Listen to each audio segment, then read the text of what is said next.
안녕하세요. 오늘은 성경 속에서 우리가 꼭 알아야 할 중요한 책, 바로 누가복음을 쉽고 재미있게 파헤쳐 볼 거예요. 성경이라고 하면 왠지 어렵고 딱딱하게 느껴질 수도 있잖아요. 하지만 누가복음은 우리 삶과 정말 밀접한 이야기들을 담고 있답니다. 마치 친한 친구와 수다 떨듯이 편안하게 누가복음 속으로 깊이 들어가 볼까요?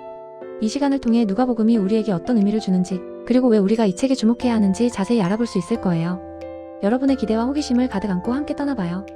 먼저 누가복음이 어떤 책인지부터 자세히 알아봐야겠죠? 누가복음은 신약성경에 나오는 4개의 복음서 중 하나예요. 복음서란 예수님의 생애와 그분의 놀라운 가르침, 그리고 우리 인류를 구원하기 위한 그분의 위대한 사역을 기록한 책을 말하죠. 마태복음, 마가복음, 누가복음, 요한복음 이렇게 4권이 있는데 그 중에서도 누가복음은 다른 복음서들과는 차별화되는 아주 특별하고 독특한 점들이 많답니다. 마치 각기 다른 개성을 가진 4명의 친구처럼 누가복음만의 매력을 지금부터 탐험해봅시다. 그럼 누가복음을 누가 썼을까요? 바로 누가라는 분입니다. 이름이 참 직관적이죠? 이 누가라는 분은 누가복음뿐만 아니라 신약성경에 나오는 사도행전도 기록한 정말 중요한 인물이에요. 사도행전은 예수님 승천 이후 초대교회 공동체의 시작과 성령의 역사, 그리고 사도들의 복음 전파 활동을 기록한 역사서입니다. 한 사람이 이렇게 중요한 2권의 책을 썼다는 건 정말 대단한 일이죠. 사실 신약성경의 저자들 중에서 유일하게 유대인이 아닌 이방인이었다는 점이 아주 흥미롭습니다. 보통 성경을 쓴 분들은 다 유대인이라고 생각하기 쉬운데 누가는 달랐던 거죠. 이는 복음이 유대인에게만 국한된 것이 아님을 보여주는 중요한 증거이기도 합니다. 전통적으로 누가는 직업이 의사였다고 알려져 있어요. 고대시대의 의사는 단순히 병을 치료하는 사람을 넘어 학식이 깊고 관찰력이 뛰어난 지식인이었죠. 또한 그는 사도 바울의 중요한 동반자이자 협력자였습니다. 바울이 선교 여행을 다니며 복음을 전할 때 누가는 그의 건강을 돌보고 동행하며 많은 것을 보고 들었을 거예요. 의학을 공부했던 분이라 그런지 누가복음을 읽어보면 정말 꼼꼼하고 세밀하게, 그리고 역사적 사실에 대한 정확성을 중요하게 기록되어 있다는 걸 느낄 수 있습니다. 마치 환자의 병력을 자세히 기록하고 분석하듯이 예수님의 삶의 순간순간을 놓치지 않고 그분의 행동과 말씀을 깊이 있게 관찰하고 기록했죠. 이러한 누가의 직업적, 개인적 배경은 누가복음의 내용과 스타일에 깊은 영향을 미쳤습니다. 누가복음은 대략 주 58년에서 65년 사이에 기록되었을 것으로 추정됩니다. 그럼 누가는 왜 이 귀한 복음서를 기록했을까요?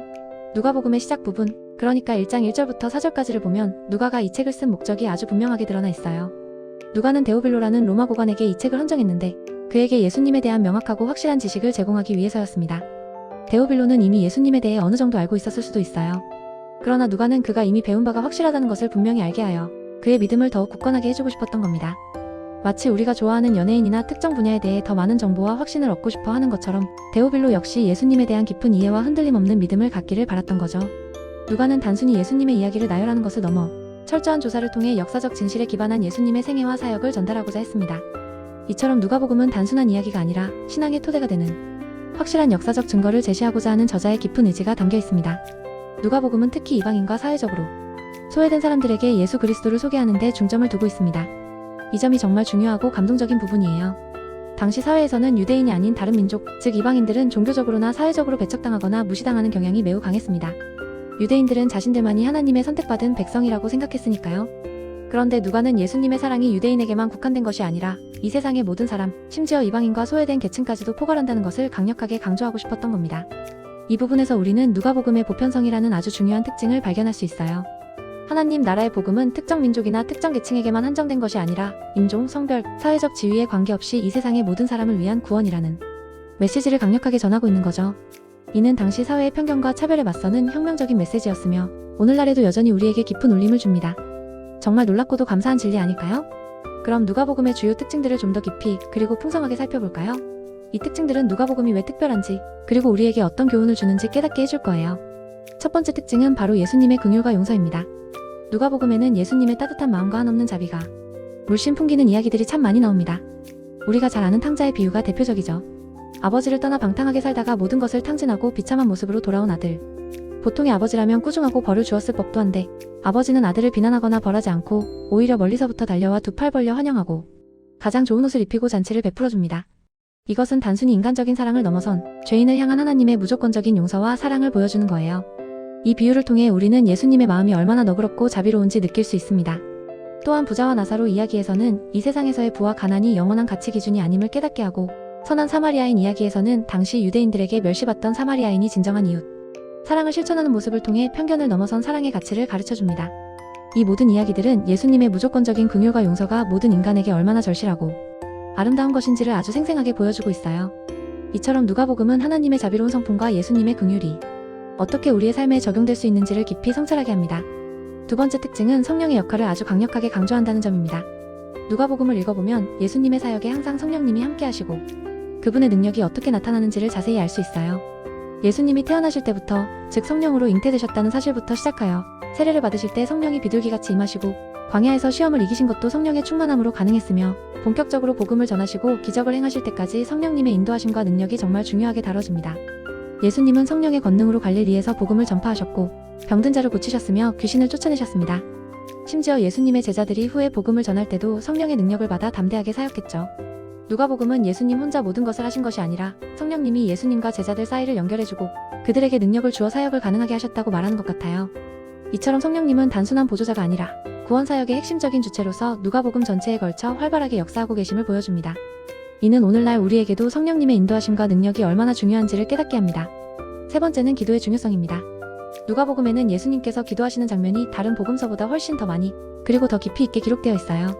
중요한 결정을 내리기 전이나 어려운 상황에 직면했을 때 예수님은 항상 하나님 아버지께 나아가 기도하셨습니다. 세례를 받으신 후에도 기도하셨고 12제자를 선택하시기 전에는 밤새도록 기도하셨으며 광야에서 사탄의 시험을 이기신 후에도 그리고 십자가를 지시기 전 겟세마네 동산에서 죽음의 고통을 앞두고도 피땀 흘려 기도하셨죠. 예수님의 삶 자체가 기도의 모범을 보여주고 있는 거예요. 예수님께서는 제자들에게도 기도를 가르치셨고 끊임없이 기도하라고 권면하셨습니다. 우리도 살면서 중요한 순간이나 어려운 일이 있을 때 예수님처럼 겸손하게 하나님께 나아가 기도해야 한다는 것을 누가복음이 끊임없이 가르쳐주고 있는 거죠. 기도는 단순히 소원을 아뢰는 행위를 넘어 하나님과의 깊은 관계를 맺고 그분과의 교제 속에서 힘과 지혜를 얻는 영적인 호흡임을 누가복음은 명확히 보여줍니다. 네 번째 특징은 여성의 역할을 아주 중요하게 다룬다는 점입니다. 다른 복음서에서는 잘 다루지 않거나 간략하게 언급하는 여성들의 이야기를 누가복음은 아주 세심하고 풍부하게 기록하고 있어요.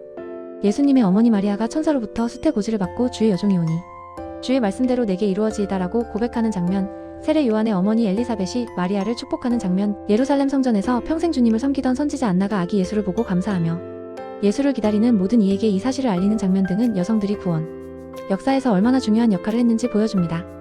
또한 예수님의 사역에 동참했던 많은 여성 제자들의 이야기도 엿볼 수 있고요. 이들은 재정적으로 예수님과 제자들을 돕거나 복음 사역에 적극적으로 참여했습니다. 당시 사회에서는 여성의 역할이 지금처럼 중요하게 여겨지지 않았고 심지어 증언권조차 인정받지 못하는 경우가 많았는데 누가복음은 이런 사회적 인식을 깨고 여성의 가치와 역할을 높이 평가하며 그들의 신앙과 헌신을 조명하고 있답니다. 이는 누가복음이 사회적 약자에 대한 깊은 이해와 존중을 담고 있음을 다시 한번 확인시켜줍니다.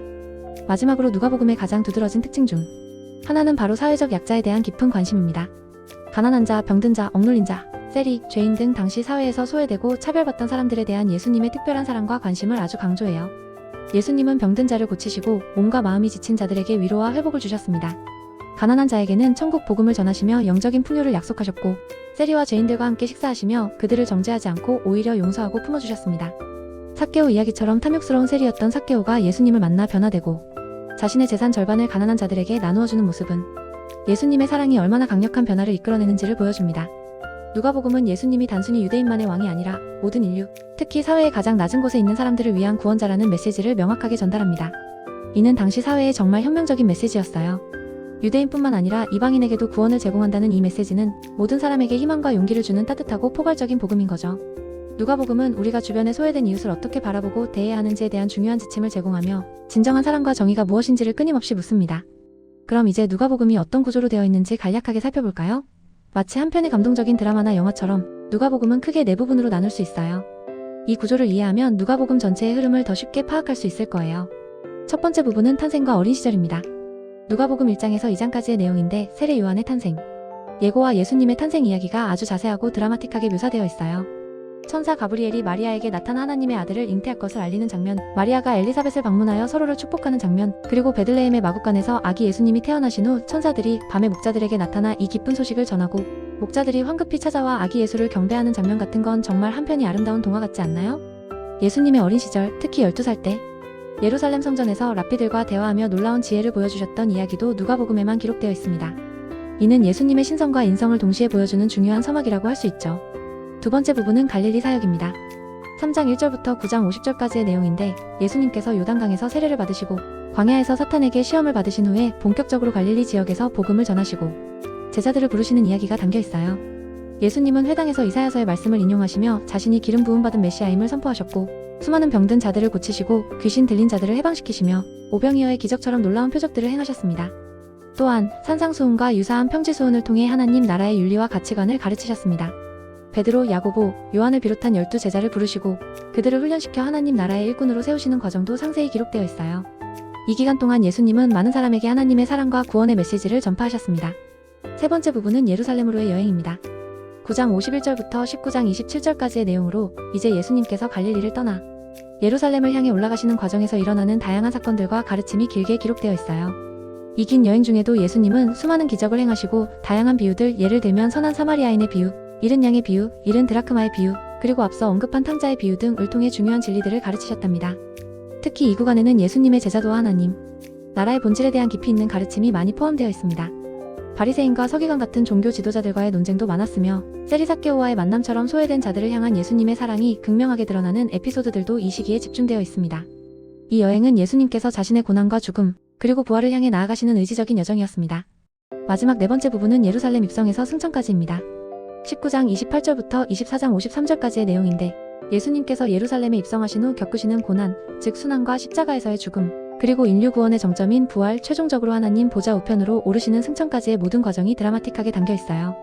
예수님은 예루살렘에 입성하실 때 수많은 군중의 환영을 받으셨지만 이내 유대 지도자들의 음모와 배신에 직면하셨습니다.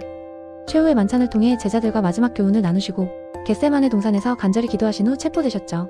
십자가에 달리시기까지의 모든 고통스러운 과정과 돌아가시는 순간, 그리고 무덤에 장사되시는 모습이 생생하게 기록되어 있습니다. 하지만 죽음은 끝이 아니었죠. 안식 후 첫날 새벽 무덤은 비어 있었고 예수님은 약속대로 다시 살아나셨습니다. 특히 엠마오로 가던 제자들에게 부활하신 예수님이 나타나셔서 그들의 마음을 뜨겁게 하시고 성경 말씀을 풀어주시는 이야기는 정말 감동적이죠. 제자들은 부활하신 예수님을 직접 만나고 나서야 모든 것을 깨닫고 큰 기쁨과 확신을 얻게 됩니다. 마지막으로 예수님은 제자들이 보는 앞에서 하늘로 올리우셨는데 이는 그분의 사역이 완성되었음을 보여주는 동시에 제자들이 앞으로 복음을 전파할 사명을 받았음을 의미하기도 합니다. 누가복음을 더 깊이 이해하고 우리의 삶에 적용하는 데 도움이 되는 몇 가지 핵심 키워드도 알려드릴게요. 이 키워드들을 마음에 새기면 누가복음이 우리에게 전하고자 하는 메시지를 더욱 명확하게 파악할 수 있을 거예요. 첫 번째는 하나님 나라입니다. 누가복음에서 예수님은 끊임없이 하나님 나라의 도래를 선포하시고 그 나라의 가치관과 삶의 방식을 사람들에게 가르치셨어요. 이 하나님 나라는 단순히 미래에 올 어떤 특정한 장소를 말하는 것이 아니라 하나님의 통치가 지금 여기 우리의 삶 속에서 이루어지는 것을 의미합니다. 예수님은 하나님 나라가 병든 자가 고침받고 가난한 자가 복음을 듣고 죄인이 용서받는 곳임을 보여주셨습니다. 우리는 이 하나님 나라의 가치를 추구하며 살아가야 합니다. 두 번째는 회개와 믿음입니다. 예수님은 사람들에게 죄를 회개하고 하나님 나라의 복음을 믿으라고 끊임없이 촉구하셨어요. 우리의 잘못을 인정하고 하나님께로 돌이키는 것, 즉 회개는 새로운 삶을 시작하는 첫걸음입니다. 그리고 예수님을 구원자로 믿는 믿음은 우리를 영원한 생명으로 인도합니다. 누가복음은 회개한 죄인, 믿음을 가진 자에게 주어지는 하나님의 은혜와 구원을 강조하며 이 두 가지가 구원에 이르는 필수적인 요소임을 보여줍니다. 세 번째는 제자도입니다. 예수님을 따르는 것은 단순히 겉으로만 따라가는 것이 아니라 자기 자신을 부인하고 십자가를 지며 예수님을 위해 모든 것을 내려놓는 헌신적인 삶을 의미해요. 예수님은 제자들에게 누구든지 나를 따라오려거든 자기를 부인하고 날마다 제 십자가를 지고 나를 따를 것이니라고 말씀하셨습니다. 쉽지 않은 길이지만 누가복음은 참된 제자의 삶이 무엇인지 그리고 그 길을 따르는 자에게 주어질 영원한 상급이 무엇인지를 분명히 보여줍니다. 진정한 제자도는 단순히 종교적인 행위를 넘어 삶의 모든 영역에서 예수님의 가르침을 실천하는 것입니다. 네 번째는 사랑입니다. 하나님 사랑과 이웃 사랑은 예수님께서 가르치신 모든 계명의 핵심이자 율법의 완성입니다. 누가복음은 이 사랑이 얼마나 중요한지 그리고 우리가 어떻게 이 사랑을 실천해야 하는지를 다양한 이야기를 통해 보여주고 있어요.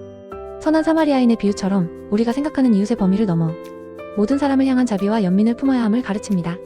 이웃을 내 몸처럼 사랑하고 심지어 우리에게 상처를 주는 원수까지도 사랑하라고 말씀하시는 예수님의 모습에서 진정한 사랑의 의미와 그 실천 방법을 찾을 수 있습니다.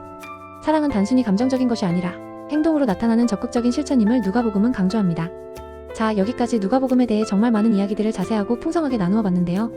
누가복음이 생각보다 훨씬 더 깊고 흥미로운 이야기들로 가득 차 있다는 것을 느끼셨기를 바랍니다.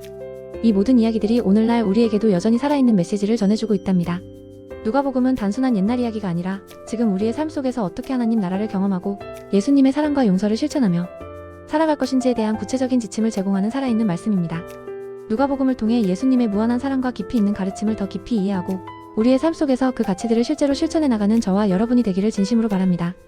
이 시간이 여러분의 신앙 여정에 작은 도움이 되었기를 소망하며 다음 시간에는 또 다른 흥미로운 성경 이야기로 여러분을 찾아올게요. 그때까지 늘 하나님의 은혜와 평강이 함께 하시기를 기도합니다. 안녕히 계세요.